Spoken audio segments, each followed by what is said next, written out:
പറയാറുണ്ട് പിന്നെ മഴയാണെങ്കിൽ പറയും പക്ഷെ നമുക്ക് തിരുപ്പതി പോകണം പറയും. ഞാൻ ഇങ്ങനെ പോകട്ട് പോകും. കാരണം നാട്ടിൽ കുറേ കാര്യങ്ങൾ ഇങ്ങനെ ആവശ്യമില്ലാതെ നിലയിടുന്നുണ്ട്. ഇത് ടൂറിസ്റ്റിനോട് നോക്കുന്ന ട്രെയിനിൽ ബുക്ക് ചെയ്ത് പോകാന്ന് പറഞ്ഞു. ഞാൻ പറഞ്ഞു എനിക്ക് കപ്പട്ട് ഇങ്ങനത്തെയുള്ള വണ്ടികളിലാണെന്ന് പറഞ്ഞു. അങ്ങനെ സെർച്ച് ചെയ്തപ്പോൾ ഇതൊരു തിരക്കില്ല. പിന്നെ ഒന്ന് രണ്ട് സുഹൃത്തുക്കളും പറഞ്ഞു വളരെ നല്ല കോപ്പറേറ്റീവ് ആയിട്ടുള്ള ടീം. പ്രത്യേകിച്ച് എനിക്കിതിൽ ഒന്ന് രണ്ട് പേരോട് നന്ദി പറയേണ്ടത് ഏറ്റവും ആദ്യം ഞാൻ പറയുന്നത് ഭക്ഷണത്തിനാണ് കേട്ടോ. കാരണം ഞാൻ യാത്രയിൽ പലപ്പോഴും പ്രിഫർ ചെയ്യുന്നതാണ് ഭക്ഷണം. മിക്കവാറും ഇങ്ങനെ യാത്ര ചെയ്യുമ്പോൾ അവസാനത്തെ ദിവസം ഒരു പണിയിട്ടാണ്. മനസ്സിലായോ? അത് നമ്മളെന്താ വെച്ചാൽ കംപ്ലീറ്റ് കൺട്രോൾ വിടുക ചെയ്യാറ്. നമ്മൾ പുറമേ നിന്നൊക്കെ കഴിക്കും. എന്നാലും സൂപ്പർ ഫുഡ്.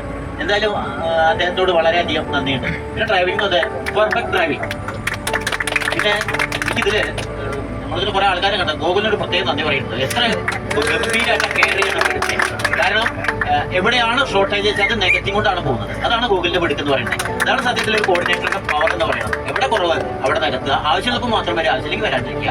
അതിന്റെ അർത്ഥം എന്താ വെച്ചാൽ നമുക്കൊക്കെ ഒരു ഫ്രീഡം ഉണ്ട്. അത് തന്നെയാണ്. എന്തായാലും ഇനി ഇത്തരത്തിലുള്ള യാത്രകളിൽ ഭാഗമാക്കാൻ സാധിക്കട്ടെ എന്ന് ആശംസിച്ചുകൊണ്ട് എല്ലാവരോടും അതിസുന്ദരമായ സഹകരണം. ഞാൻ ആദ്യം തുടക്കത്തിൽ തന്നെ പറഞ്ഞു നമ്മൾ വ്യത്യസ്തമാണ്. നമ്മൾ എല്ലാവരും എല്ലാ കാര്യത്തിലും യോജിച്ചോളൊന്നുമില്ല. കാരണം നമ്മൾ എല്ലാവരും ഇൻഡിവിജ്വൽ തന്നെയാണ്. പക്ഷേ നമ്മൾ തമ്മിലുള്ള യോജിപ്പാണ് കൂടുതൽ. യോജിപ്പ് വളരെ കുറവും. അതുകൊണ്ടാണ് ഈ യാത്ര സുന്ദരമായത്. എല്ലാവരോടും പ്രത്യേകം താങ്ക് യു.